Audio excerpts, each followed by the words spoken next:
this session under the title of The Reality of the Political Life and its Future.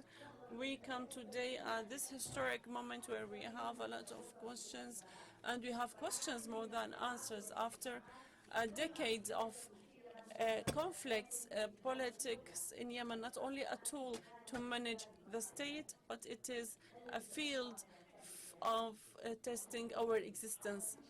Can we, after all of this destruction, to regain the role of politics as a unifying, a national unifying activity?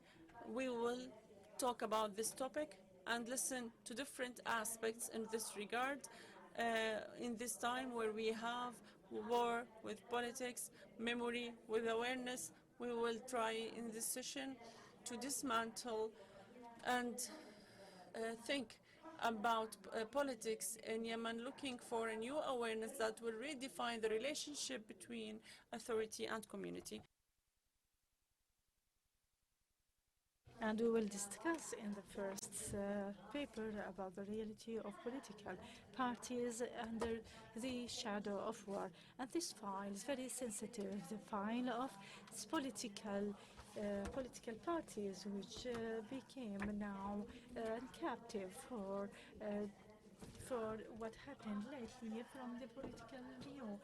From the first, please allow me to welcome our guests in this session. We have Professor Abdul Wasi Al-Humiri, the researcher and a professor in Yemen, and he will join us on Zoom, and also Dr. Ilham Mania, the lecturer on political sciences, Zurich. And also we have Dr. Ali Labsi, specialist in international relations and political economic. We were from Germany. We have also Mustafa Al-Jibsi from France, and he's a researcher in social changes and political changes. We will have Dr. Professor Abdul Wasi Al-Humiri, a thinker and researcher, and he wrote more than 30 research papers and books about his subject, and we have him online through Zoom. Dr. Abdul Wasi, can you hear us? Are we ready? Okay. Okay, until our Zoom connection is settled, let's move to our second title here.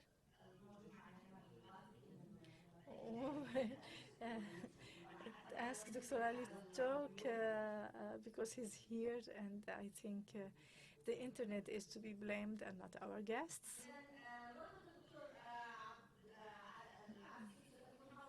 Dr. Alab is going to talk to us about transformations in the political role of the Yemeni national movement between yesterday and today. National movement in Yemen stands in front of a question: how did it lose its ability to be a leader, and if there is any project for the coming generations? Dr. Ali Alab is going to talk to us, and he is specialist in international relations and political economy. This is all happening because we didn't have a break. Forgive us. He is an influencer about the international relations and economic relations, and developing the science of social and knowledge theory.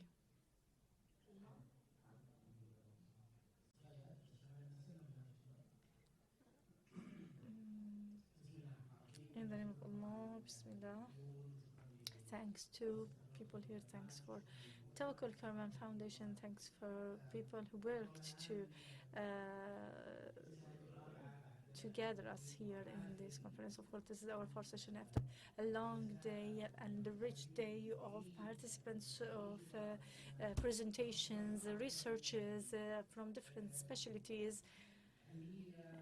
scientific specialties, and their presentations were eye-catching with all the data, information, numbers they included. And now I reached a condition that Yemen is in good condition. Yemenis are in good condition because we have all these staffs of that are not less of any staffs, specialized thinkers and academics anywhere in the advanced world.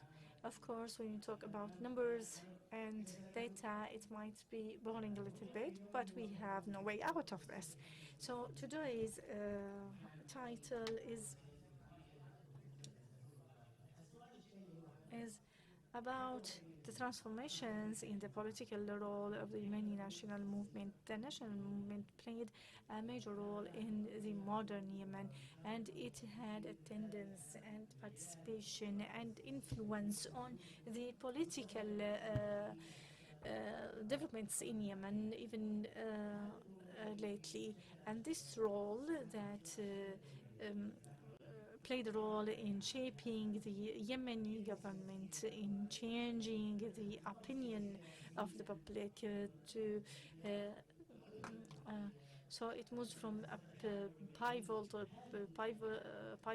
player in political and social development to the erosion of basic foundations and a decline in its influence. It's now a country that's on the edge of nowhere, and even the naming of its own name is threatened. So there is no action taken or result of Yemeni national movement. What happened to it? So the question is why this happened. And of course, there is no impact of it, neither on the population nor on other political movements or existence.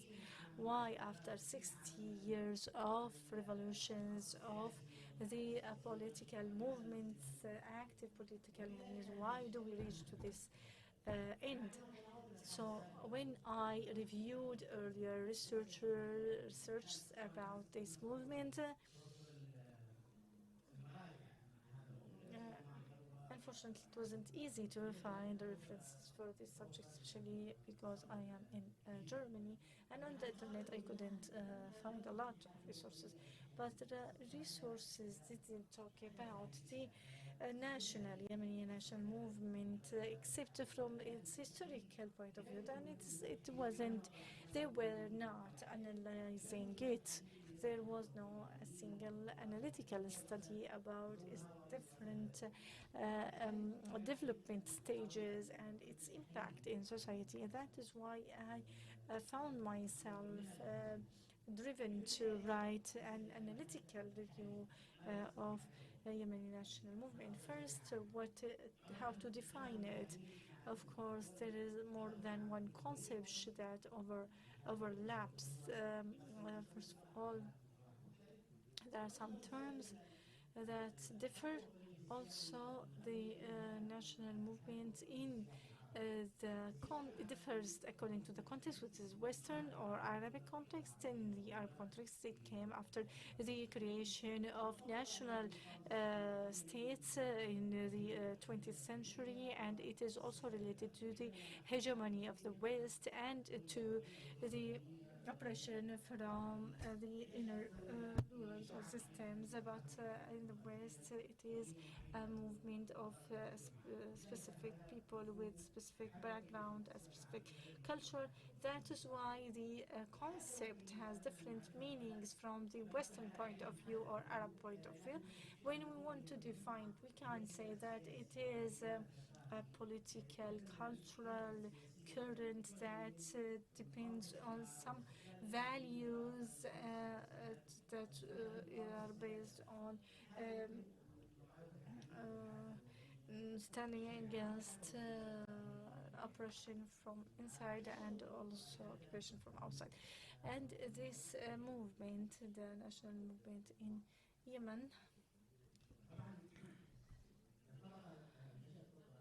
the beginning of it and its improvement, we cannot talk about it before the 30s of the 20th century, because it started in the 30s of the 20th century, and it started in Hadramaut through some cultural forums and thought movement that were initiated from the return of Yemenis coming from the diaspora. With the rich experiences, they came back to Hadramaut and started forming forums and political parties, small political parties, to raise awareness, political awareness, trying to unify Hadramaut. And it started as a kind of national awareness. In Aden also, after the Second World War and the beginning of 50s, there was some cultural and economic activity took place in Aden, and in the counties we had 28 journals, newspapers. 6 of them were daily daily newspapers. Most of them didn't talk about politics. They would talk about some forums, some other things, but it was a very rich thought movement that enhanced awareness, national awareness. So in the beginning it was just activities, social activities, cultural activities, and then it ended up with more awareness. I'd like to move to the next slide.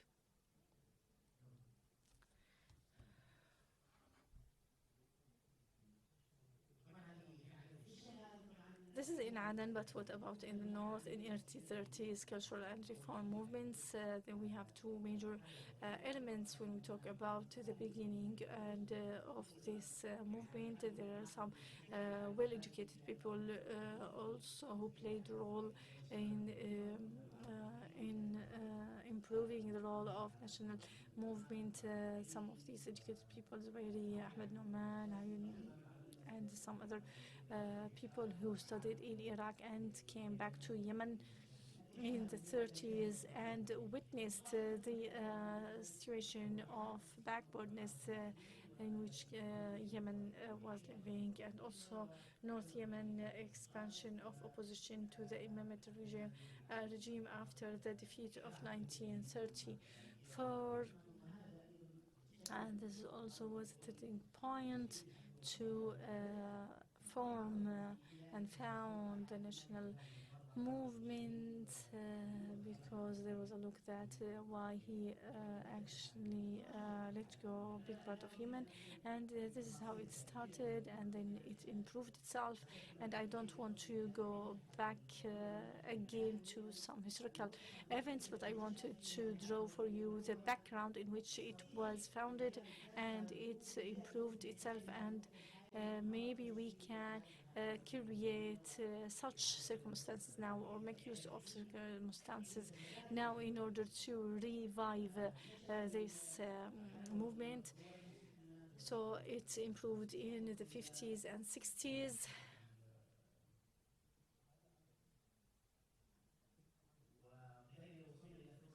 And we reached to September 26th. The Yemeni movement had different trends, and a lot of schools worked on improving it. The Islamic school in the national movement, for example, and this doesn't mean that the Islamic movement, according to what we understand today, but it is about the personalities who took part and played part. They were graduates from Azhar. They were scholars, Muslim scholars. They increased and enhanced national awareness. And this is why I called it the Islamic school in the national movement. The nationalist school in the national movement, it also witnessed activities during the 50s in the Arab world, Nasiriya, Ba'ath also, and other movements. This also touched upon the national movements in Yemen and raised awareness, and also the role of fabricated elites and traditional leaderships. some of the elite also played a role in to enhance the national movement, and I don't want to go back to the names. These different trends led in one of the stages to have struggled within the national movement. In the north, for example, we had the Republican left versus the Republican left, the South National Front versus the Liberation Front, also the oppressors of the oppressors in the north and the south. The conflict between the two systems in the north and south. But the major and main standards and values in the national movement continue to exist. Even the persons who are excluded from being in power, they kept the same values after that. And this also who won also and formed states in the south or on the south, in the north or the south, and they fought each other. But at the same time, the values represented by this movement stayed respected by all the parties. The left was very enthusiastic about them. It was essential part of the any addresses and made or words made by the South. However, there are some fears from the South, from some parties in the North, from unity with the South, but the target of unity remained respected from all parties. The national movement in Yemen reached its peak in the end of 70s and beginning of 80s. Then there was some political movements that touched on the national movements within the politicians. For example, transnational identities, religious movements, and in the end of 70s, due to the activities in the area, the Khomeini revolution in Iran and Afghanistan, and the Soviet attack against them, and jihad in Afghanistan. You still have 2 minutes, but I'm happy to go on. And I'm alone here.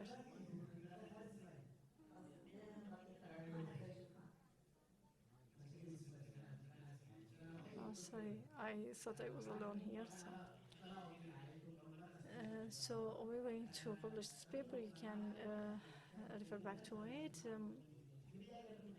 So in the beginning they had no problem, but after that, after areas like Afghanistan and other places, there was transnational identities, religious movements, because they wanted everybody to be part of the Ummah, to belong to Islam, and some of the schools started talking about it, that it's not people who identify themselves like this and feel that they are related to national movements or national identities. They are not Muslims. And also we have subcultural identities, tribes, regional affiliations. In Yemen, we have a lot of dual mechanisms like North and South, Hadramaut with the bits of Yemen. We have in Yemen the lower Yemen, the upper Yemen, Zaydi Yemen, Shafi'i Yemen. We have also in the south Janub al-Dhali and also al-Dhalia and the rest of places. So we have a lot of cross points there in Yemen. We have dual And within this particular issue, the government in the north and south always presents a specific tribe or region, and this is how the rest of tribes looked at it, not as a state to represent all the Yemenis, but it's a tribe, and this existed throughout history in the Arab world, because in the Arab cultural state like Umayyad, Abbasi, Safawi, Fatimid, it wasn't the national, but it was connected to the personality of the ruler, and they were looking at the ruling also state as a different tribe, and as much as it actually held the rule for itself, the sense of belonging within citizens decreases. Of course, this is the impact of political transformations on the national movement, the impact of the events of January 13, 1986 in Aden, and then we have also the Declaration of Unity in 1990, which is the peak of the national project, and also the Civil War in 1994, and the transformation of unity into a hegemonic project. And after they went back to the first square about tribe and tribal identity, the ideology, the left ideology collapsed, and this is why the movement lost its occupation stem from the left, and this is why the left is no longer able to hold it. And also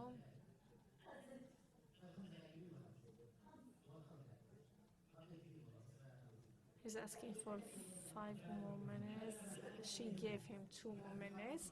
Then I will go to other points, because I think that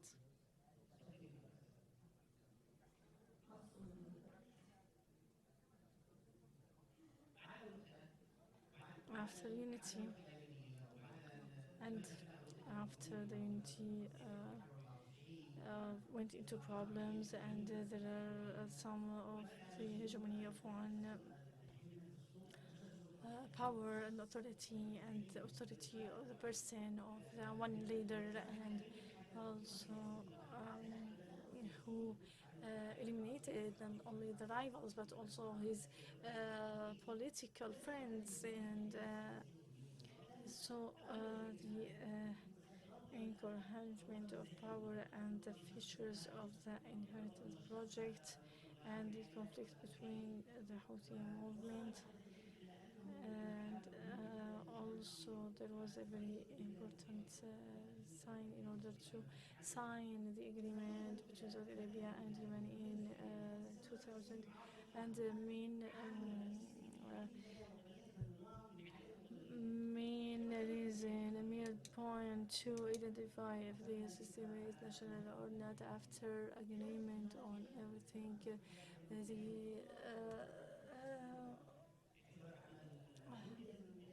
This was projected as an achievement, and celebrations went off all across Yemen, but this event actually wasn't in the desired level, on the level of the political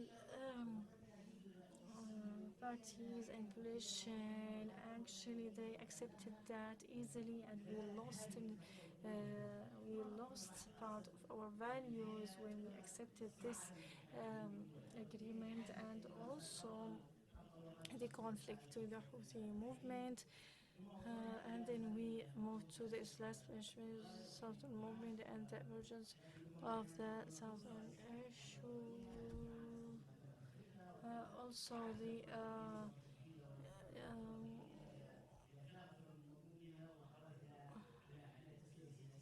youth protests demanding change, and we have also the intervention of traditional powers and emptying the revolution of its content, and also the rise of authorities, the extinguishing of the state, the outbreak of war. Then what are the conditions under which we can regain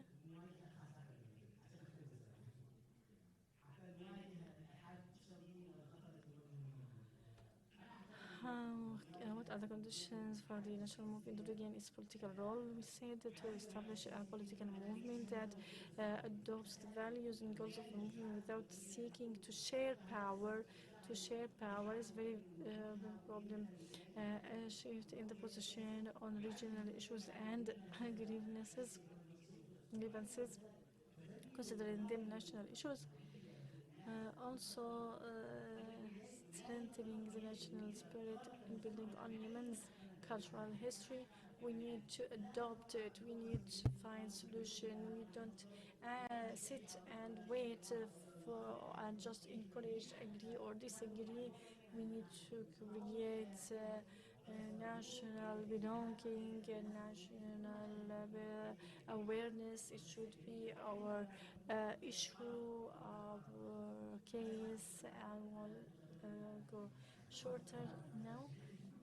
Thank you, because I want to open the space for other speakers. Thank you so much, Dr. Ali Al Absi, and please forgive us. Politics always is a proclamatic fire. Maybe the national movement hasn't died yet, but it needs new awareness. Now we will go to the paper that is going to be presented by Dr. Abdul Wasi Al Hamiri about the reality of political parties in the shade of war, and of course he is a well-known doctor who wrote more than 30 books and research where this very dear professor who taught me. He was my mentor. I'm proud to present him to you today. Dr. Abdul Wasi, the floor is yours. Assalamu alaikum wa rahmatullahi wa barakatuh. And good evening to all of you. The subject of this paper is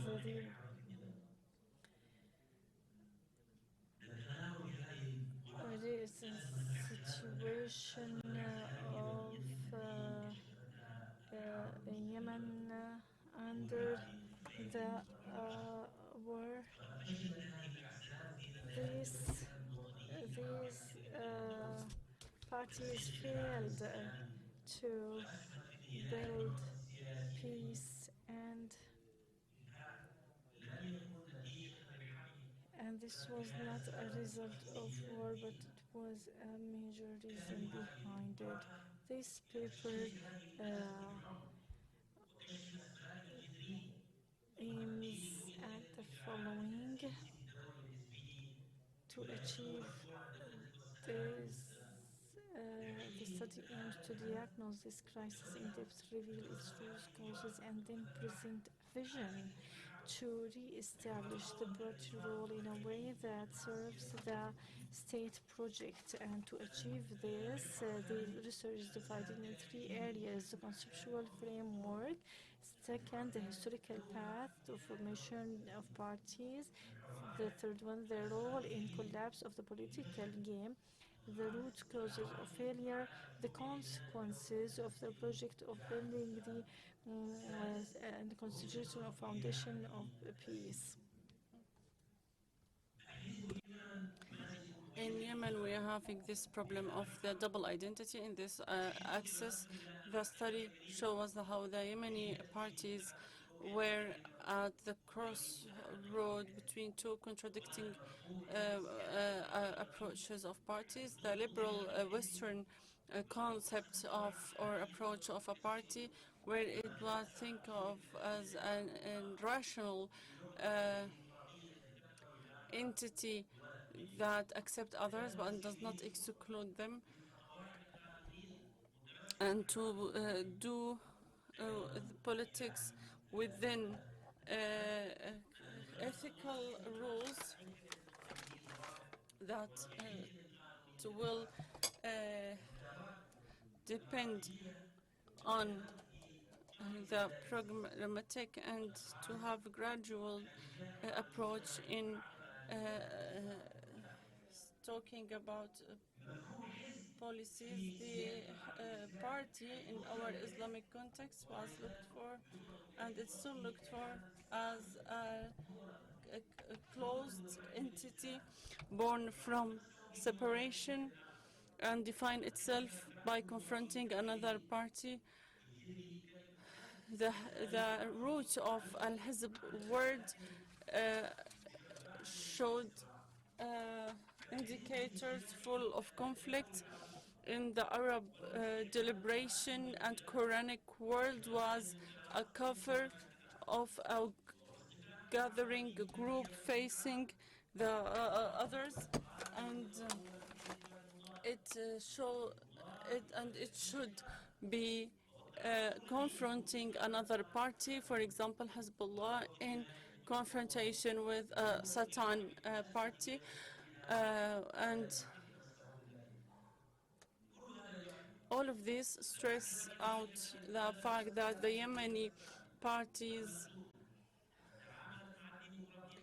dealt with democracy as a dangerous weapon, not as an internal mechanism to build the self and to make a peaceful deliberation.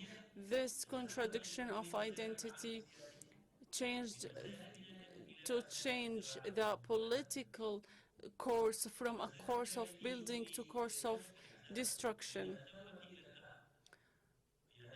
In this axis, we showed the historic track of the formation of the Yemeni parties, and they could not exceed their or surpass their the loyalties that are depending on territories, sects, and it resulted into fully or seemingly closed entities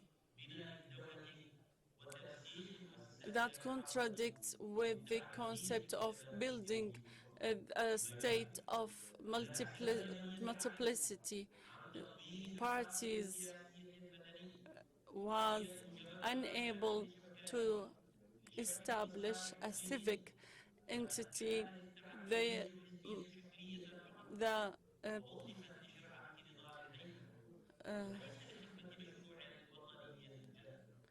the pluralism of parties were only a cover, but it was not real pluralism.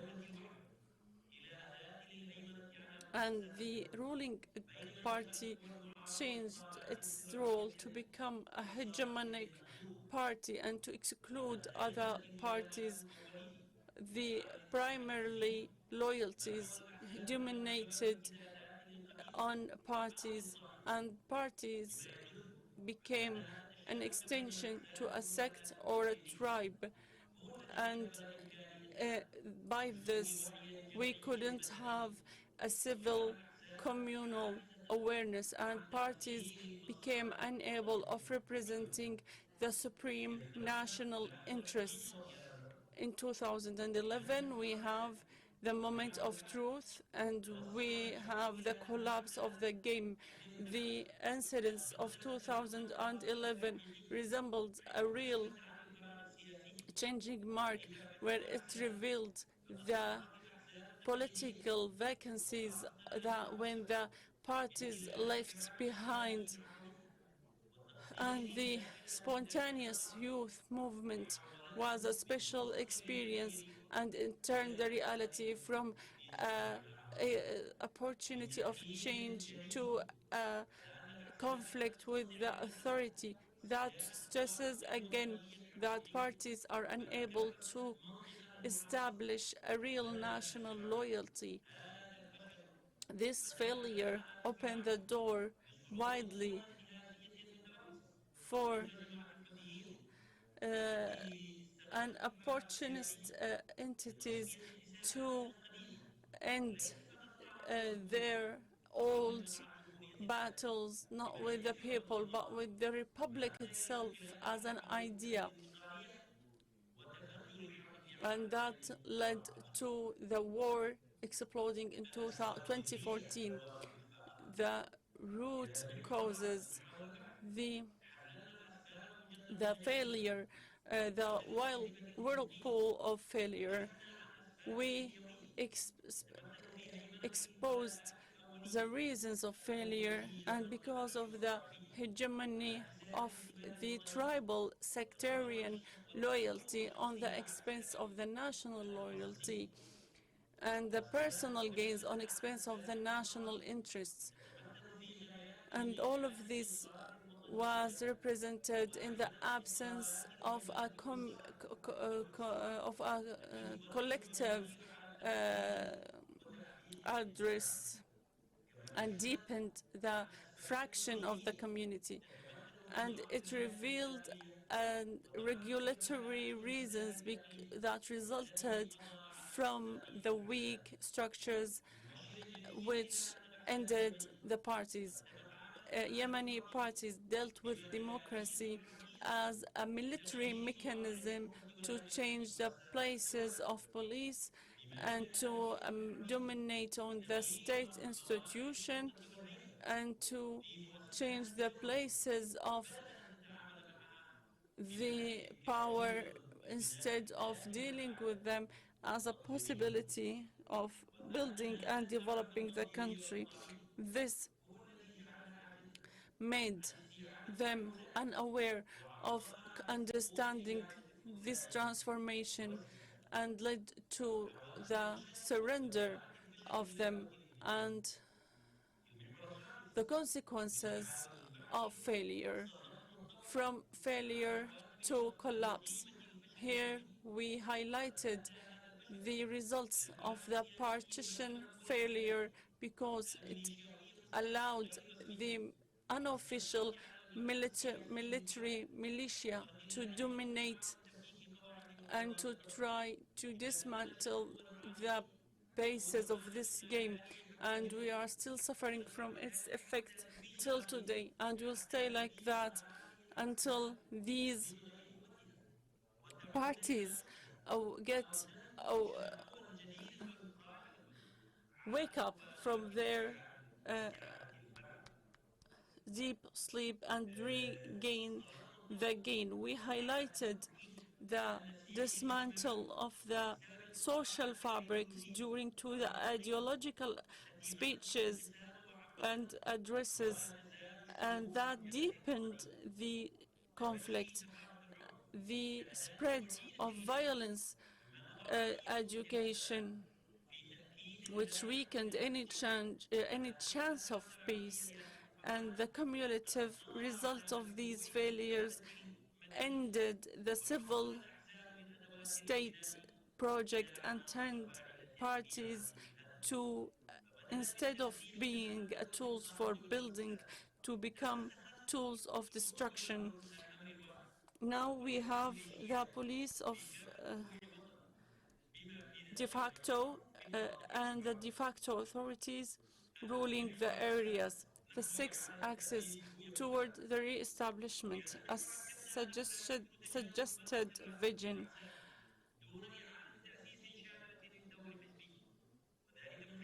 And we can do that through moving from the ideological party to a civil party that admits of pluralism as a legitimate ideology and believe in the rule of the law, in the government of citizenship and of equality.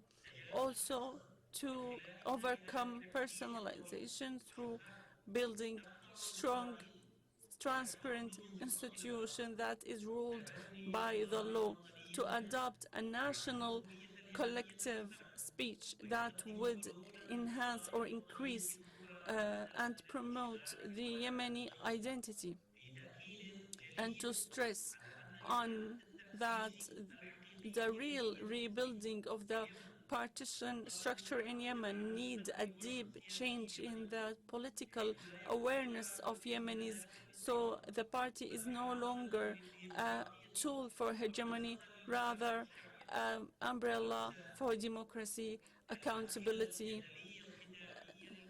The concluding questions, many questions can be asked in this paper. The first one, can Yemeni parties with the current structure to turn into civil effective entities in the current and future political scene, or the solution is in the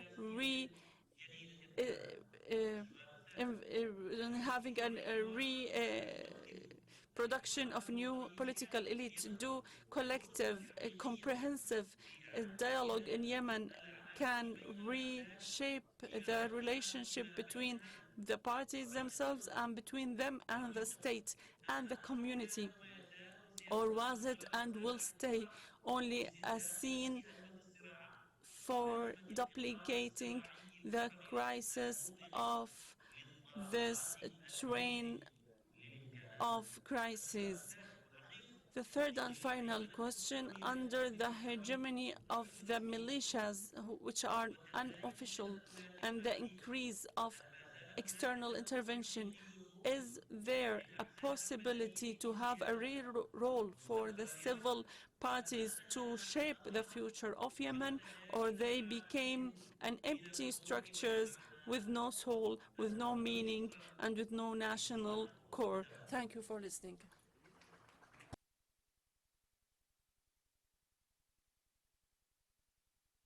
I'd like to thank Dr. Abdelwasi Al-Humari for his intervention that is very valuable, and we believe that the problem of parties is not with their absence, but because of their they are not capable of achieving their goals. Now we go to the paper that is presented by Dr. Ilham Al-Mani, and we'll be talking about the changes of after the Arab Spring, the nature of this phase that reshaped the political scene in the area, and talked about citizenship and the tracks of change. We will talk about understanding the Arab past and Yemen as a sample. Dr. Ilham Al-Mani is the professor of political science in Zurich University. In Britain, she published a book under the title of Yemen War, Arab Spring, Building the State and the Political Instability. I'm very happy to be with you, ladies and gentlemen, on air. Thank you, Doctor. My intervention that I'm providing for you today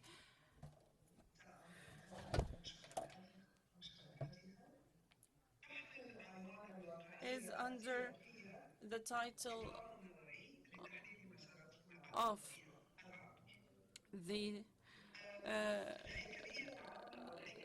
general structure of my intervention includes a small introduction about my research project, also a simple definition for Arab Springs, and how we understand them through the contextual realism approach on two levels. The first level is state building and the international and national levels. Now I'd like to start with my research started in 2020, and it happened because I went through a difficult phase, a psychologically difficult phase because of the war in Yemen, our country, and I found out that the best way to deal with this crisis is to take an action, and an action for me, for what I know, is doing a research. So I started with this research from 2020 till today, and I hope that I will finish by 2027. It was funded by funding from Zurich University, from a research fund, and it resulted in this book under the title of the Yemeni Civil War, Arab Spring towards a state and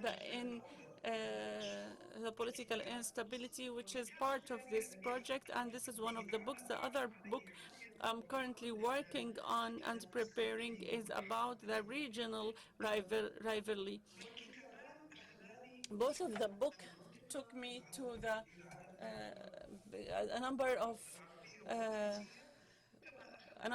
Arab and regional and international country, and that last book took me to Yemen again.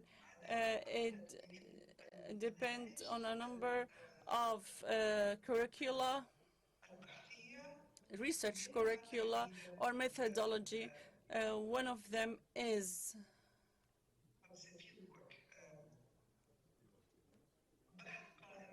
it is a research depending on realism through traveling to this reality through making interviews. Here when we are talking about the Arab Springs, the term of Arab Spring is a problematic term.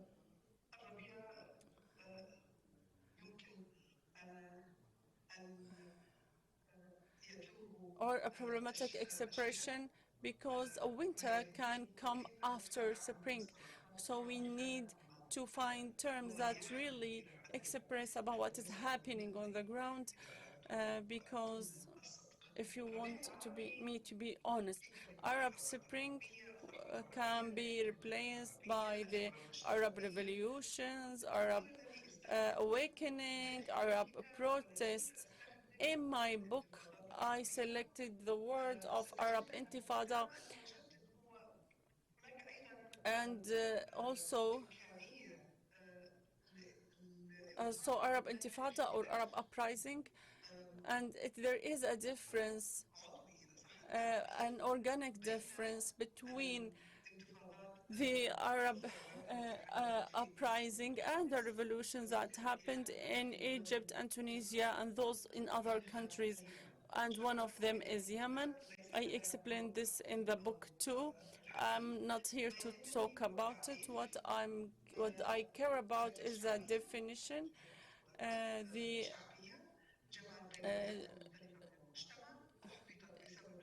It is a popular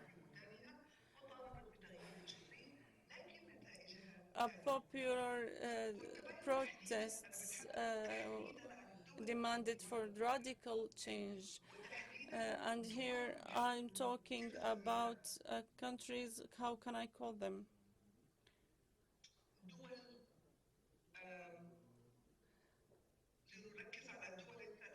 So let us focus on Yemen, Syria, and Libya, who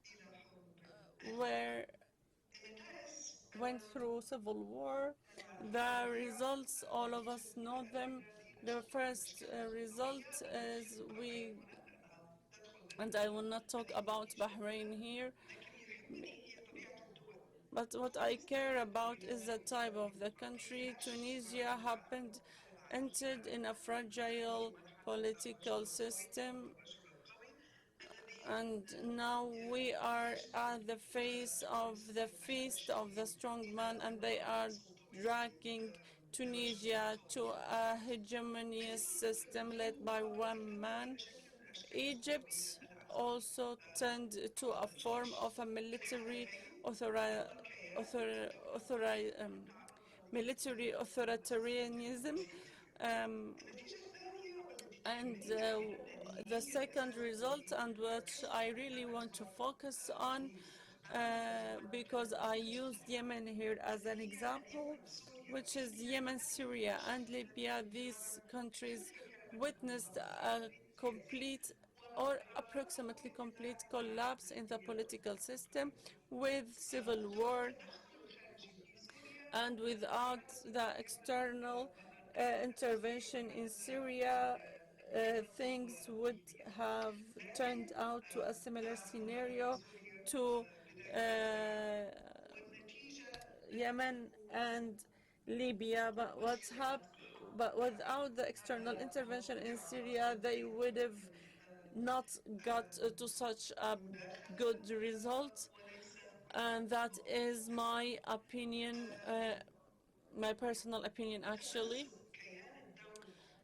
The dismantle of the state entity between all of these three powers after the uprising showed the ethnic and differences that is rooted in their identity. And I started 2020 with a question and an assumption. The question was, what are the factors that led to these three countries slipping into civil war? The theory or hypothesis is that integration between the patterns of the state building and regional rivalries. So we need to understand what is the pattern of the country I'm dealing with in order to understand the type of the regional rivalries there. I will also give you part of the uh,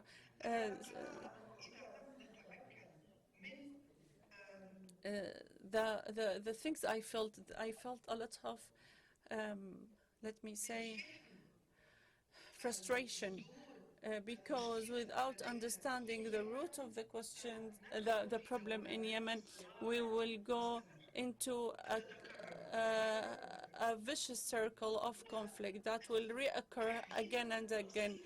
We need to have a description, and still there, that this conflict is an external conflict and it is a proxy war between Iran and Saudi Arabia and UAE. The regional level is very important. However, it is not the real cause behind what is happening in Yemen and what is still happening now, not only in 2014, 2015. We know the wars since a long time ago, not only in the north, but also in the south. So that's why it is important to have two books. One book talking about the pattern of building the country, and the Yemeni was the sample I selected, and the other related to the regional rivalry where I focus also on Yemen, as it is my country and we are the ones who should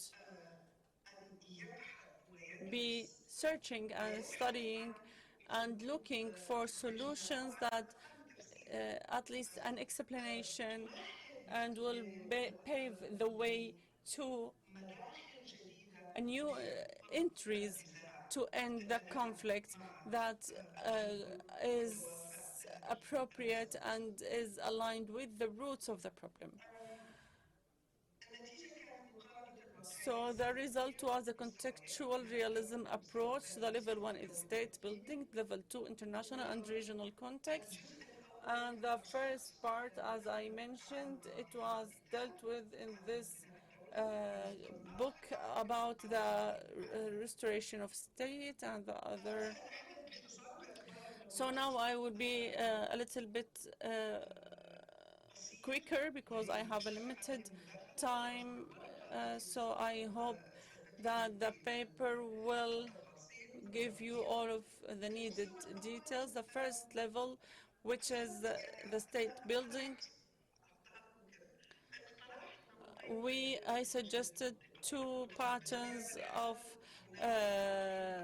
states that do exist in our region. The old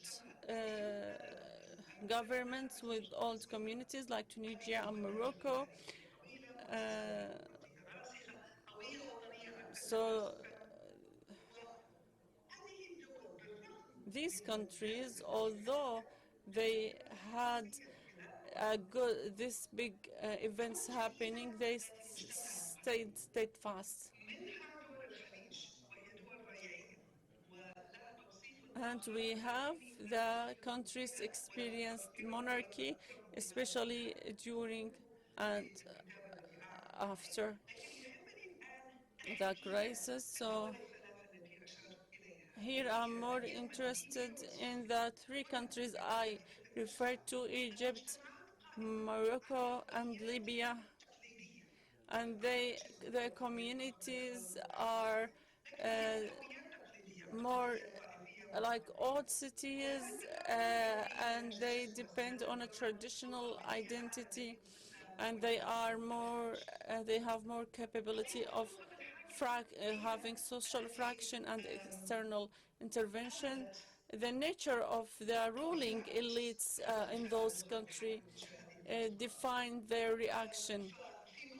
In Egypt and Tunisia, presidents left the rule, but whilst in Yemen, Libya, and Syria, the overthrow of the ruling leads to the collapse of the state and the outbreak of civil war. So in Egypt and Tunisia, presidents were removed from power without bloodshed. So because there isn't no sectarian, tribal affiliations to those ruling elites, that are more related to the education, to how much they are close to the army. When it comes to Syria and Yemen, the elite that was dominating the army and the tools of the system and its institution comes from the members of a certain tribe or sect. So if you looked at those governing Yemen, Syria, or Egypt, they came from a certain sect or tribe or area, and that reflected on the reaction in Egypt. In Egypt, Hosni Mubarak and his family were pressured to leave or step down without bloodshed.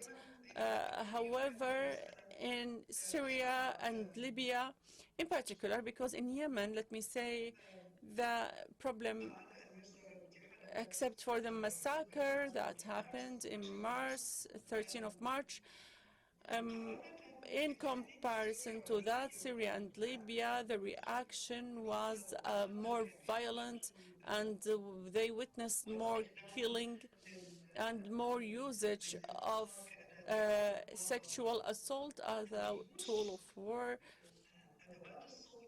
The security forces, the army, were acting as if they are a guard for the sect and for the elite of that sect. So if you are, and they were thinking that if though the rulers were removed, they will be eliminated. So we wanted to, what I did next, I looked at Yemen and to the contextual realism, level 1 state building. I looked at the three factors: geography,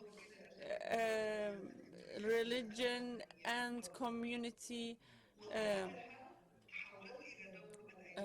community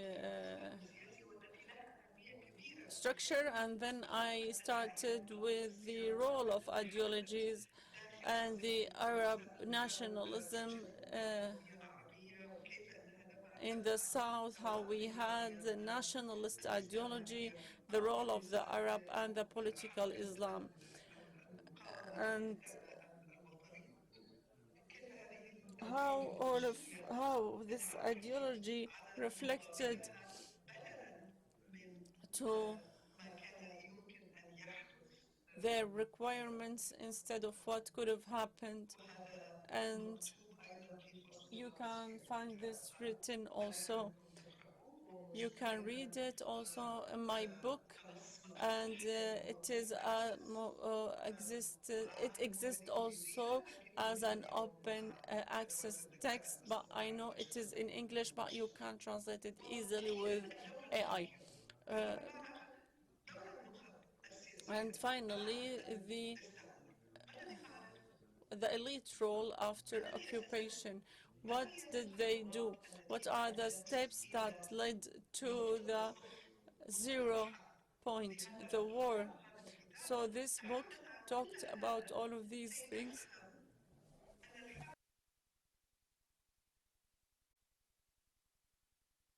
in order for us to understand that war came outside of Yemen and no one listened of it.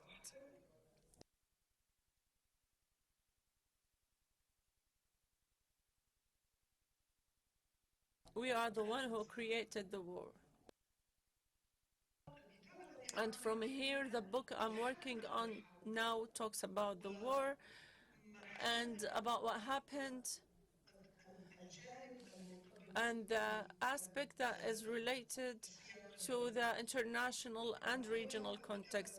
So the book I'm writing now, I'm not talking a lot about it because of the time, but I'm very interested in stressing that when I'm talking about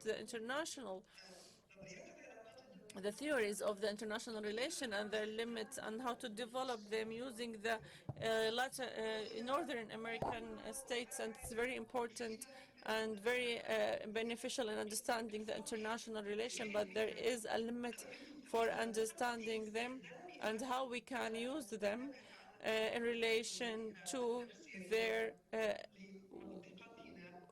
how they really benefit our region to interpret the practices of the new states.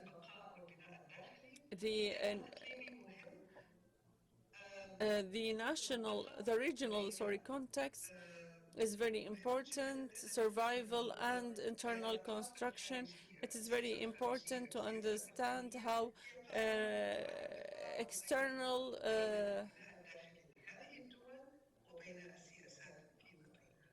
policies is very important, and that's why it's very important for us how the contextual realism of the 2011 uprising played a role in Al-Bahrain. Without the Emirati Saudi intervention, maybe they would have succeeded, but at the same time they thought about the internal motivations for the Saudi intervention, and in order to understand the intervention, we need to look at the composition of that area and where the oil fields do exist. So it was as a result of demographic composition, and in other words, the main threats that face this national security of certain countries and the remaining regimes were different. So this is the introduction I'm using now. These are the factors I'm depending on in order to understand the regional and external policy of Saudi Arabia, of Emirates. So I need to look at the international system first, why it is different and how it reflects on the policies and actions of these countries. Also the regional system, how they are interacting, the transitional identities for Iran, for their relationship, and how it has a complex relationship that is related with the Khomeini political thought in relation to the regional identities and political identities, how they are regional, but then they are turning into a political one with the difference and the pluralism of these relations and the building of states. So in order to understand the Saudi's reaction, I need to understand the state building in Saudi and in Emirates also, and Oman, and also Iran, for example. So in order to understand how they are behaving, how Iran is behaving, and how it sees itself For that, we need to look at their history, long history, and that vision took us to a constructivist, and so the emperor vision, and finally we have the black box. This black box is very important because it makes us the levels of decision making within this country and how they reflected to their policies. And then we have the external and regional policy. Currently, I'm implementing them on the 4 countries. At the same time, I travel to Yemen in order to closely look at the results. So I'd like to interpret the external and foreign policies of the 4 countries and look for samples within Yemen in order to enable me to understand the consequences of these policies on the ground. This is what I'm doing currently, and I know that I took more time than I had to, so I apologize for that. I hope that a time will come where I can present my second book in a deeper way, and I think that the research article will explain this comparison in a better way. With that, I come to the end of my intervention, and thank you, ladies and gentlemen, for your listening. Thank you so much. Thank you, Ms. Ilham Al-Mani. And in order not to be accused of being biased to her, the intervention was recorded previously. That's why I couldn't interrupt. Actually, the paper is very important to understand our current reality, and not as an open course that is affecting us still today and shaping our future. With the last paper on the conflicts under not on the state level, and how it talks about the increase of conflict and how the conflict is between entities that are not under the authority of the state. These conflicts with tribal or sectarian identities not creates a reality with different cores of power. Now we will hear to this paper from our expert who is interested in analyzing the situation in Yemen. And this paper is also recorded previously for your knowledge.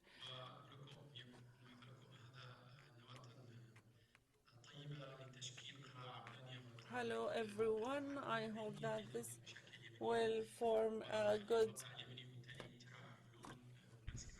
core for understanding what is happening in Yemen and to have a good interpretation. First, I'd like to thank all of those who are participating in the preparation of this event, and I'd like to thank all of those who presented and invited me to participate in this conference. My participation is about the non-governmental conflicts. I should have been with you in order to say my intervention, and it would have been a good opportunity for me also to meet a lot of you physically, but the conditions did not allow me to be here with you, so I will be presenting remotely, and maybe I will not be able to participate later on with this with an open discussion later on. My intervention talks about building the Yemeni state and the Yemeni identity, and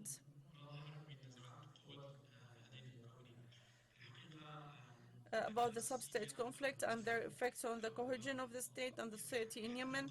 And this is a very important thing for the Yemenis, and how it is forming this horizontal relationship between uh, the the state and the people,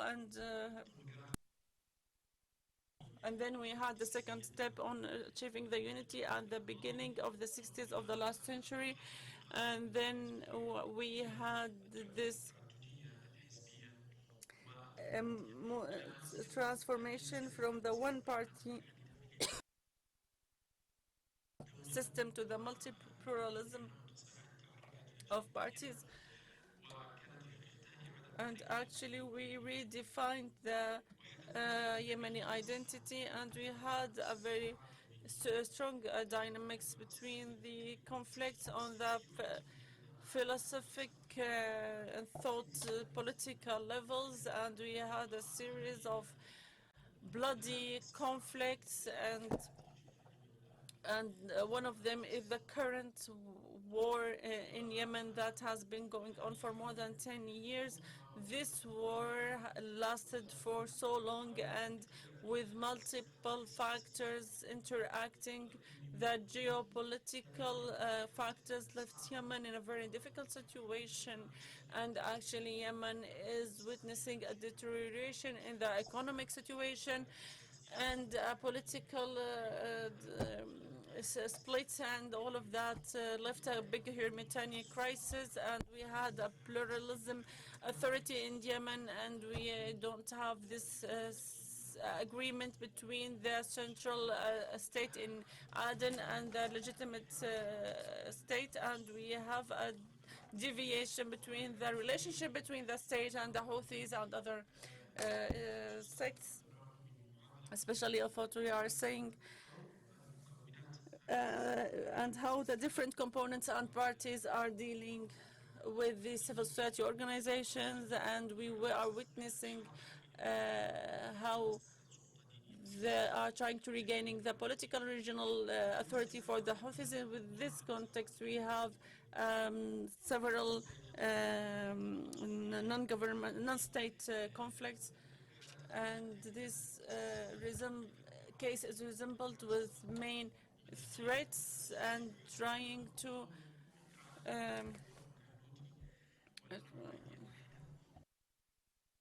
In addition to the rise of prices and the rise of some sects and parties that try to take parts of the geographic, Yemeni geographic, and also in addition, when we read to these conflicts from the lens of ethnic point of view, it is becomes more complicated and further various layers of conflict, and this intervention is just the introduction for a paper that will be published shortly, and will be sent to people who organize this conference. And in this paper there are main concepts that we will talk about sectarianism and divisions, and also about the ethnic issue in Yemen.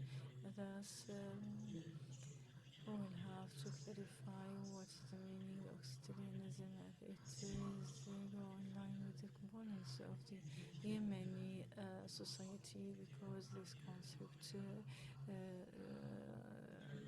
needs a lot of questions, and also dialogue in the Arab societies and also in the society, but within the last 10 years and what happened in them after the rise of the factors, sectarian factor makes sectarianism, and reading the conflict from the lens of sectarianism.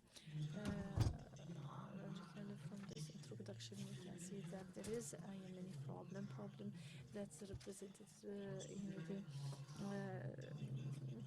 sub-states conflicts, sub-states conflicts that are tribal or sectarian, and trying to read the conflicts through ethnic conflict that all parties strive to have a political representation or to become armed parties fighting for some gains and interests.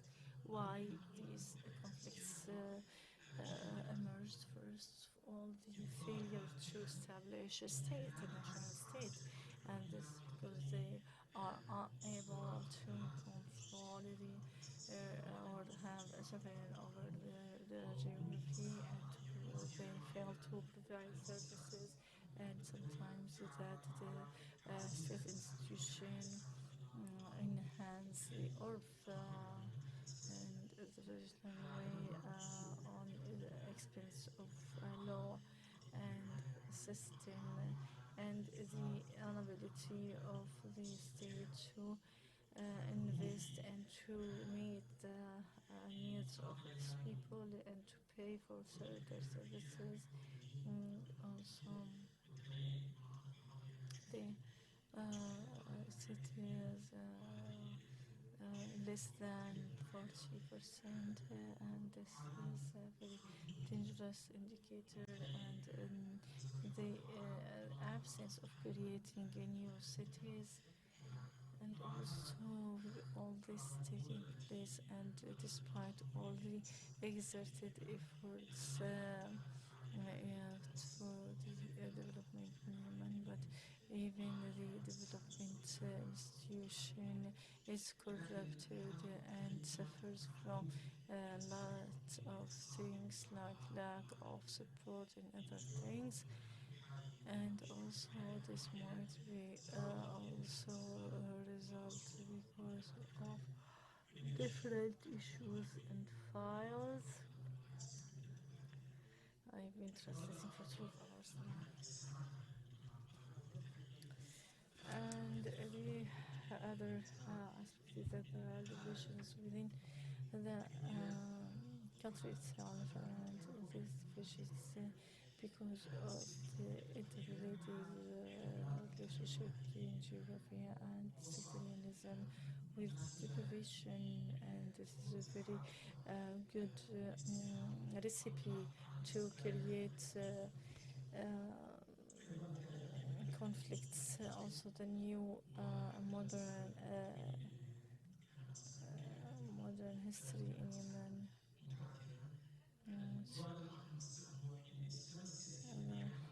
aspect of it online is the Islamic politics, general and recreate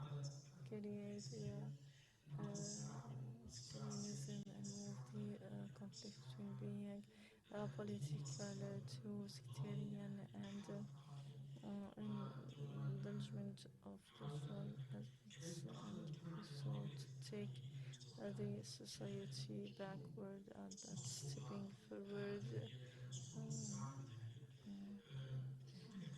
some political and innocent conflicts, sectarian conflicts. There's another point that this Yemeni problem might be a result of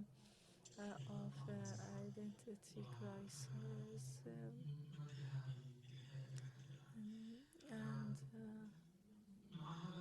or after reaching all this, we need to look closely at war and segmentation of society.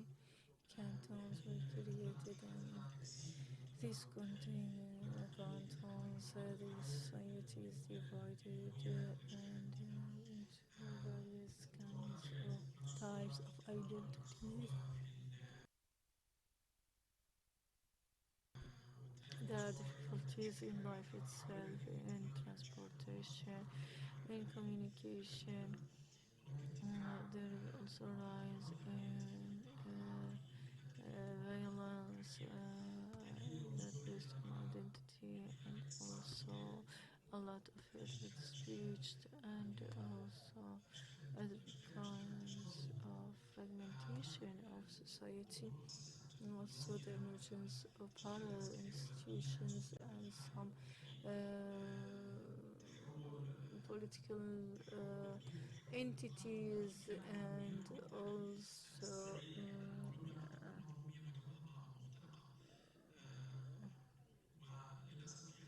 that are supported from outside, and that's why now there is no sovereignty in the country for the Yemenis, and the elite and also the political entities are marginalized.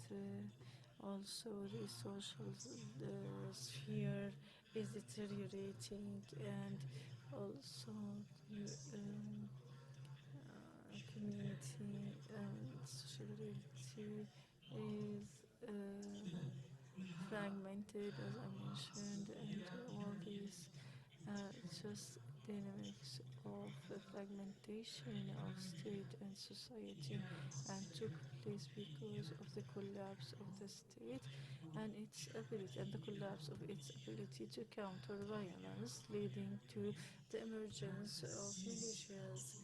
And there is also a politicization of ID on the expense of national project and nationalism, in which the tribe or sect becomes a cause of problem, and the new actors in this project gain some support from outside, and of course who is carrying this project of national project has no voice anywhere, and this is all on the expense on state and its institutions and on the expense of law. And what is the expected result as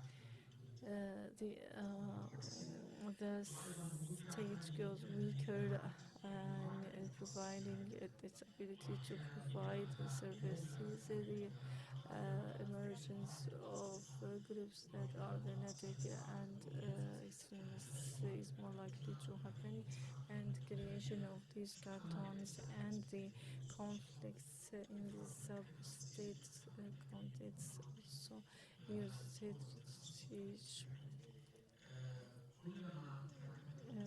with the divisions of social resistance, the collapse of state becomes imminent. So in Yemen, these are not just temporary incidents, but this is rooted in the structural failure to build the state there, and other factors which are economic or political or social or cultural, and it also was fed from the border context, whether in the area or from all the world international context, to become the social divisions become political and then sectarian, and the sect people, instead of being just an indication of a social status, became a factor to indicate some more problems and tension in society. The major challenge for Yemen is to re-establish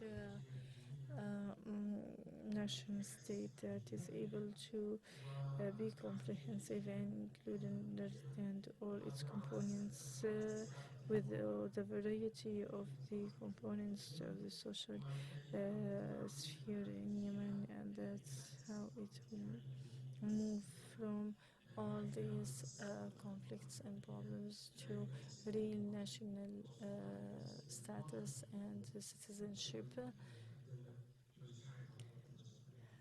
It helps in unifying society. Thank you, and I hope that I provided something that will enhance our reading to the Yemeni realities.